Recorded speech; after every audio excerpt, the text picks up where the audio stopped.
Nag-grocery na kami. Hindi ko na na-video yung grocery. Yan. Super init ngayon. Parang summer na. Naka-jacket pa rin kami, no? Malamig kasi yung hangin, pero mainit yung sikat ng araw. Yan. So, uwi na kami and then pahinga muna, kain ng lunch.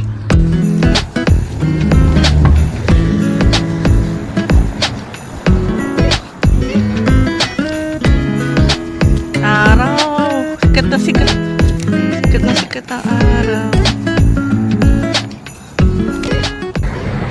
Yan. So, galing kasi kaming white truck kanina.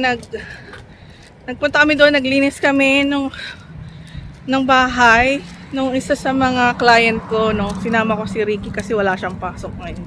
Gusto niya sumama. So, sinama ko rin siya, tinulungan niya ako mag-cleaning. And then, pag uwi namin, nagpunta na kaming superstore kasi hindi pa kami nakakapag-grocery this week. And then, mamaya, baka manood kami ng movie. Yan, so, nandito na kami sa bahay, no. Bumili ako nitong, eye drops para sa anak ko kasi ang katinong mata niya, tapos ang pula.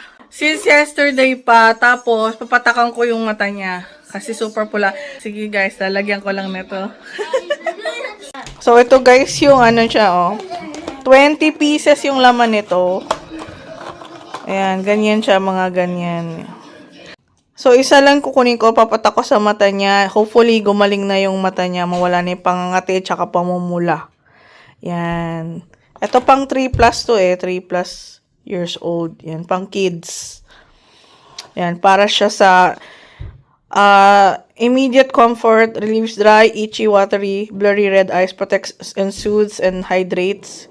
Clinically proven, naturally source lubricant. Yan. So, sana mag-work tong Hydra Sense Drops na to para maging okay na yung kanyang mata.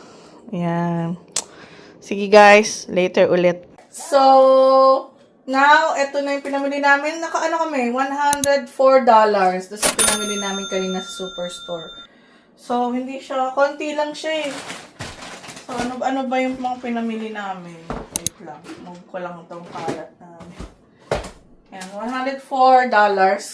So, bumili kami ng dalawang tray ng itlog. 30. Yan, 30 pieces per tray. Yan. Tapos, mga chichirya. Kasi kung nanonood kami ng movie, kunyari, kaming family manonood kami ng movie, kailangan may chicha. Sayote, guys. Sayote. 2 piraso. Tanggalin ko sa plastic para hindi siya mag-moist. Ayan, 2 sayote. Then, sibuyas. Hotdog, guys. Hotdog. Then, mga banana. Ayan, banana. So, tatlong piling yung binili ko. Dami. Ilagay natin dito. Tanggalin natin to. Yan, so. Yan. Yan, so ito dito sa gitna. Tsaka ito dito. Yung plastic, sayang.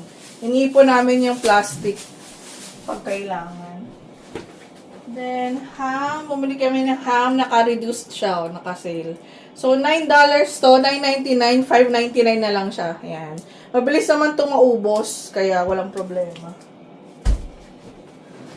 Bumili si Ricky na itong belly o pork slice.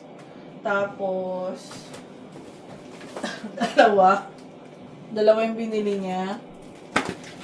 Ito na lang natin nagay. Tsaka, talong. So, 2 maliit na talong. Maliit na talong. Yan, talong. At saka luya. Luya, ginger. Isa lang. Yan. Tapos, ano ba? Wala na guys, yun na lang. Tsaka mga deodorant, bumili kami deodorant. Yung mga naka-sale siya, yan. Deodorant. Yan, so yun lang guys, no? Wala nang laman ng aming cart. So ibabalik ko na to sa lagayan. And then ayusin ko na to.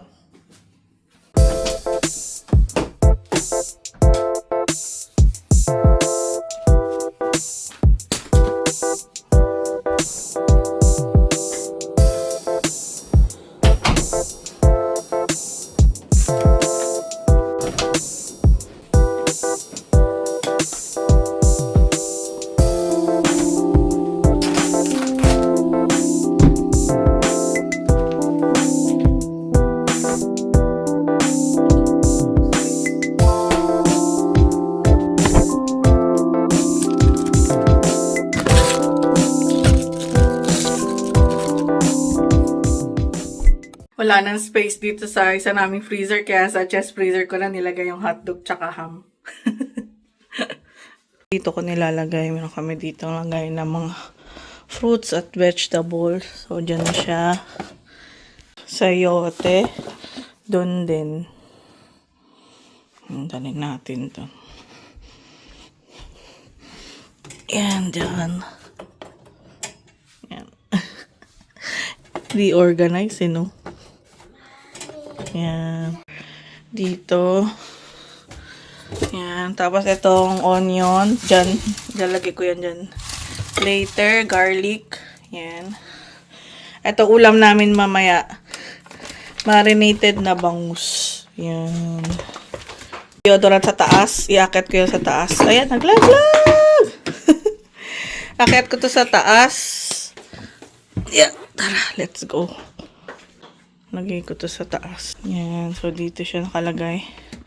Pasensya na guys ha. Ang gulo-gulo ng bahay. Ng closet. Di ko pa. Aayusin ko yan ngayong vacation ko. Yan. Georgia. Dito yung mga shampoo. Deodorant. Yan. Gulo. Gulo-gulo. So, yung mga itlog. Yan. Iwan ko dito. Kasi si mama yung nag-aayos na itong mga itlog. Gusto niya siya yung nag-aayos. Yan. Yan. Yun guys, so naayos ko na yung mga napamili namin. Ito, ayusin ko to, lalagay ko to sa lagayan namin. Meron kaming bag ng mga plastic na ganito. And then, kakain na kami ng lunch.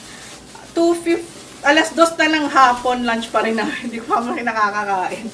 Yan, sige guys, later na lang ulit.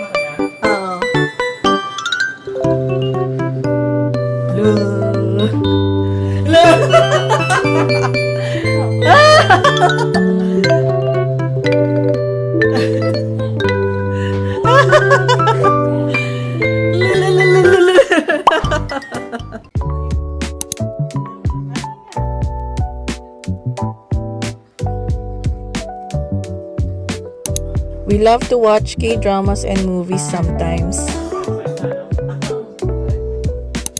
Minsan with our kids, and minsan only the two of us kapag hindi appropriate sa mga kids yung panonoodin namin.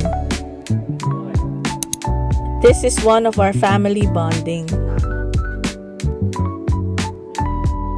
Hindi naman din kasi kami mahilig lumabas or mag-outing. Kasi first, mga homebodies kami. Second, tipid kami sa mga outing namin. Kung talagang pupunta kami sa malayong lugar, maybe we do it once a year lang.